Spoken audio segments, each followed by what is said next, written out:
او چا سره الله رب العالمین دومره مال هغه سره الله راوست او دومره فراخي په وکړله چې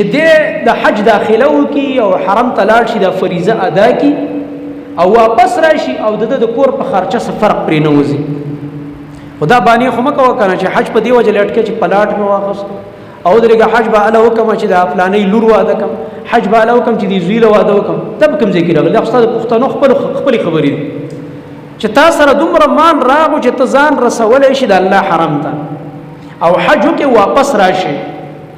او ستا په خرچه څه فرق نه پرېوځي، خرچه دې د کور برابر روانه ده، په تا حج فرض شوی دی. دې کې که ته هر څومره حیلې او بهانې کې نو دا ستا خپلې بهانې دي ځان له به دوکه ورکې. عمر رضی الله عنه به ځکه فرمایل چې حج مه لیټ کوئ، که دا تاسو لیټ کوئ